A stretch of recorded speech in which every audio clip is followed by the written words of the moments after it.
Hi, good morning అండి అందరికీ. ఏం చేస్తున్నారు మీరందరూ? నేను తెల్లవారి టిఫిన్ చేస్తున్నాను.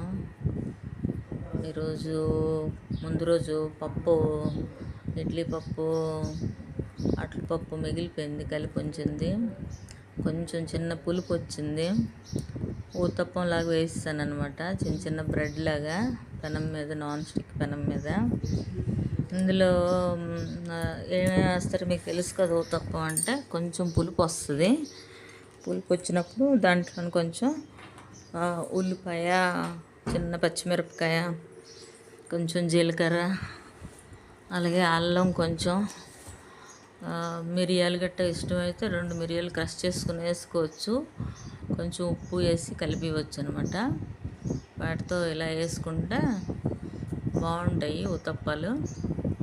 మీరు ఎలా చేస్తారో నాకు తెలీదు. మీరు కూడా ఎలా చేస్తే నాకు కమెంట్ చేయండి. ఎలా వచ్చాయి చూడండి, బాగానే వచ్చాయి. తక్కువ నూనెతో అయిపోయిందండి. నాన్ స్టిక్ పెనం కదా, ఎక్కువ నూనె కూడా వేయక్కర్లేదు. ఇలా అంటే ఊడిపోయి వెంటనే. నా మార్నింగ్ టిఫిన్ రెడీ అయిపోయింది. మీరేం చేశారు ఈరోజు టిఫిన్? మీరు ఎప్పుడేం చేశారా ఊతప్పం? అంటే సౌత్ ఇండియన్ స్పెషల్ అండి ఊతప్పం. ఇది కొంచెం పులుస్తుంది కాబట్టి ప్రోబయోటిక్గా ఉంటుంది. తింటే కూడా మంచిది, పులిసిన దాంతో చేసినా కూడాను. ఇది మన పొట్టకి ప్రోబయోటిక్గా ఉపయోగపడుతుంది. అది కూడా మినప్పప్పు కదా, ప్రోటీన్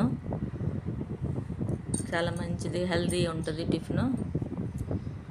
ఎండాకాలం కదా, కొంచెం నూనె తక్కువతోనే చేశాను. కాలిపోయి ఇప్పుడు చట్నీ తయారు చేసిస్తే టిఫిన్ రెడీ అయిపోయినట్టుగా. నాది కొంచెం కాలిపోతే మరో 2-3 వేసిస్తాను, మా ఇద్దరికి సరిపోతాయి.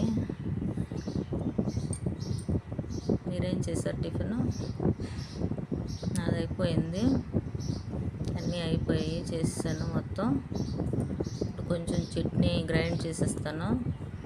చట్నీకి కొంచెం కొబ్బరికాయ ముక్కలు, కొంచెం వేరుశనగకాయ పలుకులు, 2 పచ్చిమిరపకాయలు, కొంచెం జీలకర్ర, ఉప్పు వేసి గ్రైండ్ చేస్తాను.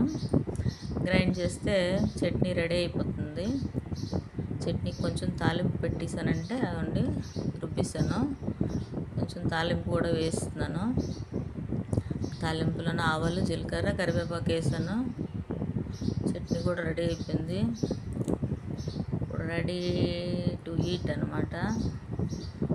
సలాడ్ కూడా తయారు చేస్తాను. ఇక వడ్డించేస్తున్నాను. అయిపోయింది మాది టిఫిన్ రెడీ, ఇంకా తినడమే రెడీ. మీకు నచ్చితే తప్పకుండా సబ్స్క్రైబ్ చేసుకోండి, లైక్ చేయండి, షేర్ చేయండి మీ ఫ్రెండ్స్కి, ఫ్యామిలీకి. కామెంట్ కూడా చేయండి ఎలా ఉందో.